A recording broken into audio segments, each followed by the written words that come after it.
Hey guys, welcome back to the channel. This is your boy Gamelander, and today we're going to be discussing Clownfish TV comic, specifically the previously on Clownfish TV. Right, so that's a comic book basically. It's one of the comic books that they do. They do two comic books. You have the previous on Clownfish and the Crimson Wren. And today we're focusing on the previous on Clownfish. So the story and art is done by, I'm gonna butcher this name, this Jing Wong. So it's based on the Clownfish TV videos. So the video that they post on the channel is a exaggerated or dramatized version of those videos put in a comic book. And that's very evident from the beginning because their kids are creatures represented by creatures, and even the grandparents for the kids are also represented by squids. So all the two human individuals are there are Geeky, Sparkle, and Eon, whatever you pronounce his however you pronounce his name. So they're the two humans that are in this book. Initial impression of the comic book, I like the art. It looks pretty good. Actually, I don't have a problem with the feel of the book. Book to me feels pretty good, pretty much like it. It's a soft copy, so it's not a hard copy like the Crimson Wren. It's a soft copy, and it feels pretty good. I pretty much like it. And the art is, I'll say, the color scheme, the art is a very complimentary kind of design for the book. My greatest problem with the book, in terms of from a book personal design perspective, is when it comes to the stem of the book. Basically, it doesn't open wide enough, so sometimes there are words that are basically where the book is joined together. There are words on if, for example, the words are on the left side of the book and you're reading it, and the words are right in that space that makes up the stem, basically, right of the section. It makes it difficult to really read what's there, and I did not like that one bit, because a lot of time I had to be turning the book to kind of read it. When it comes down to reading things there, I think if we could continue with this design for the book, it needs to be a proactive effort to not put words there. So in terms of the book build design, that's my issue with it. Like in terms of the word being right where the stem basically is in the book, I did not like that. But the everything else, the art, the quality of the book is pretty good. I pretty much like the art. Art is very good, and there's no complaints there. Okay, so let's touch on thy story. I already praised the art already, because I don't think there's anything left to say about art. But in terms of the story, though, I would say someone I've watched most, if not all of their videos. No, I watch most of their videos. I try to keep up with a lot of the videos and stuff. And book basically covers the stuff with Kevin Smith. Through the period when Kevin Smith, the issue with Masters of the Universe, the whole controversy with that. So the book covers that with a tad bit of backstory for both Geeky, Sparkle, and Keon. It does also include the birth of their children. So yeah, there's a bit of backstory there for them in terms of how becoming parents, how did they meet, and you get an insight in how they are when they're not on camera, the dynamics. I don't know how much that is over-exaggerated or how much that is really honesty, but based on what Geeky Sparkle have said, they have both said on video, it aligns up a lot. So I think it's just backstory that they just dramatize in a way. But yeah, so what I would say with the story, it often feels like the book is contained of basically mini stories that they just put together. There's not an overarching story. There's not really an overarching villain. Well, yeah, it's not an overarching story. So the main two things that start the book and end the book on is the Kevin Smith thing. Apart in between that process, it did not give anything else, I would say, in terms of insight of the drama, like there was nothing interesting that much between those two segments in terms of that complements how it started and how it ended. So it just felt like a collection of mini stories is put together and form an entire book. So I would say each few pages would have been an episode the self-contained story that gives insight into the dynamics of the videos, some of the videos I make. So I would say that even if this was a series, right, and you should watch this series in jumbles, the first half of it would be the main episode I need to watch, and the last half of it would be the main episode I need to watch. Everything else is filler for you to get an understanding of the dynamics, their history, and those type of things. And I think in terms of with that, it made it for me felt uninteresting because I knew that none of it really. You start to get a sense that none of it really connects to the Kevin Smith thing, and yeah, it's basically filler and then to get to the end where it drops up the Kevin Smith thing. I personally did not enjoy it because yeah, they did say it basically video dramatized, but I thought it would be fun. I thought it would have been more interesting, but it turned out it wasn't.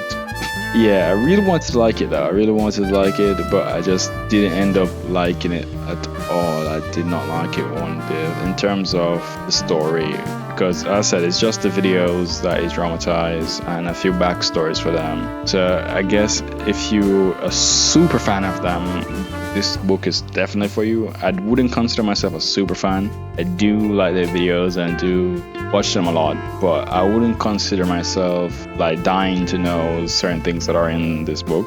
And yeah, but apart from the story being lackluster, I guess my other problem with the book would be at times they kind of fill you with too many words.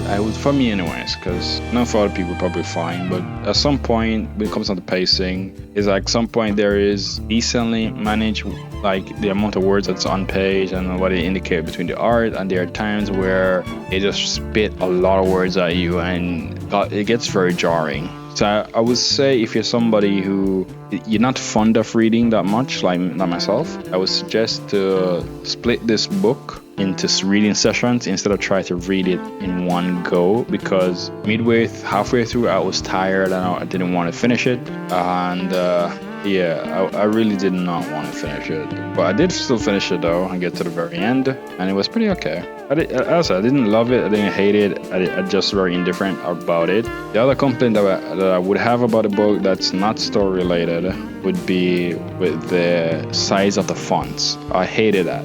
Initially, the size of the font is really small. Trying to read with somebody else and you have one book would be very difficult.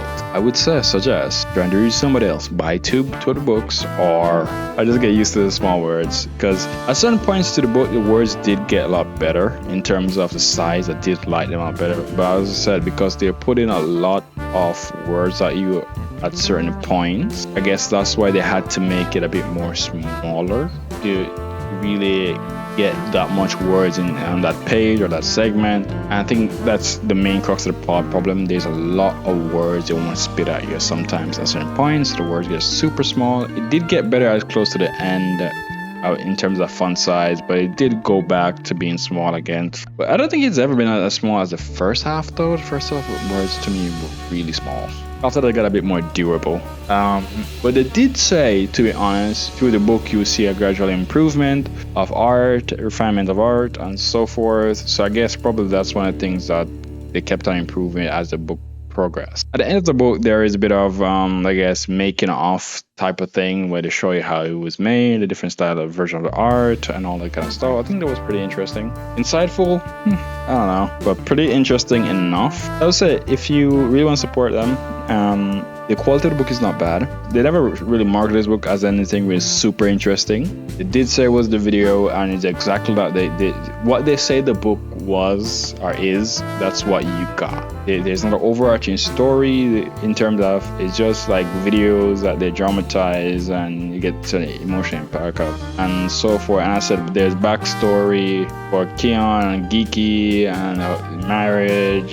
Yeah, they did have that, like how they met to marriage and stuff. So if you're interested to see those type of things, definitely that's for you. I wasn't really into it, those type of things, but I wasn't indifferent to it either.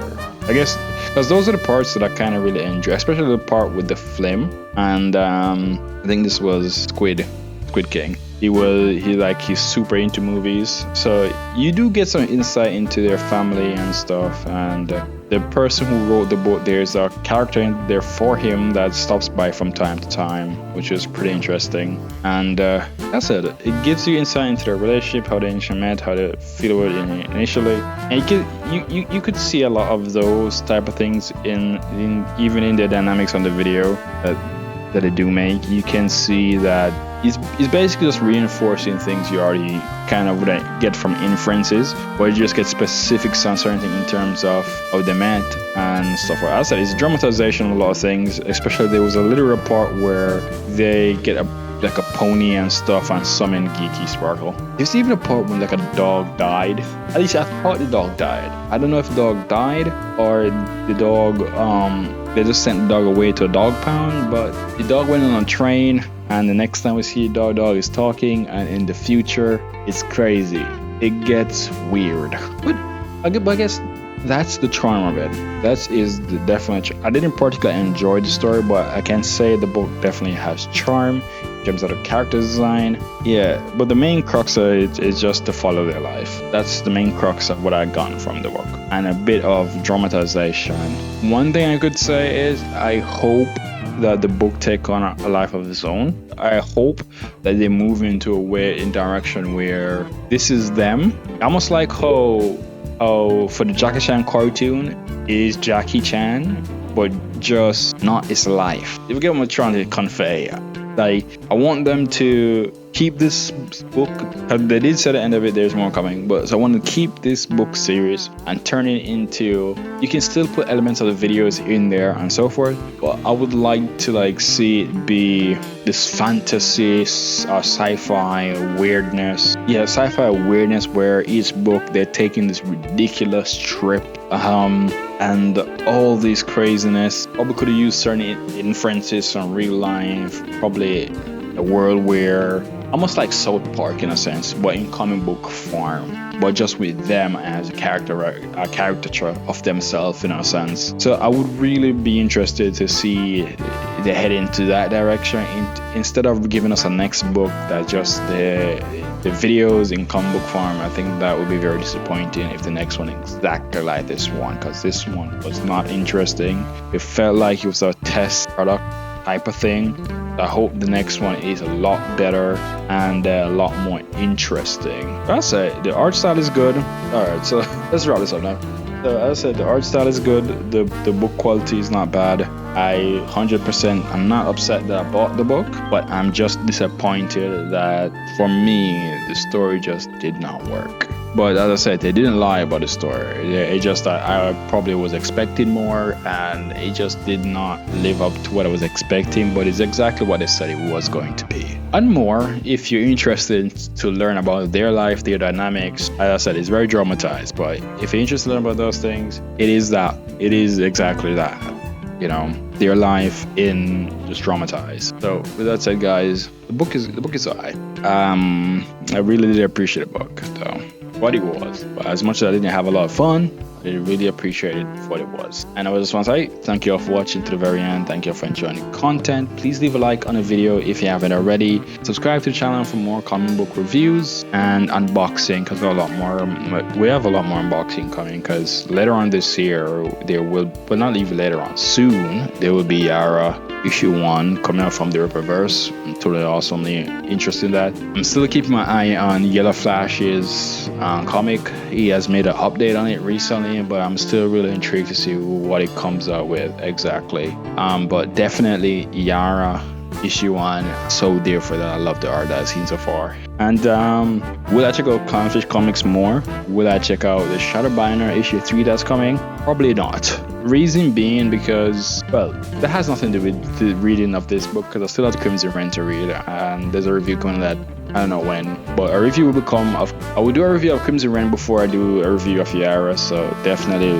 that will be coming before Yara. The reason being is volume 1 and 2 is not there, and I'm not going to start a volume 3, and I don't know if I need to read volume 3 to understand, need to read volume 1 and 2 to understand volume 3, so that's the only reason why I'm not going to jump into that. But if they create any more books apart or even Crimson Volume 2, I would definitely check out that. But again, I probably need to read the story first. But I feel like the story for Crimson Rain is more interesting because it seems a lot more interesting just on the art. Then again, too, yeah, it seems a lot more interesting, and it's fantasy, so I'm expected to be a lot more interesting. So, with that said, guys, thank you all for being here. See you guys next time. Peace, Gamelander out.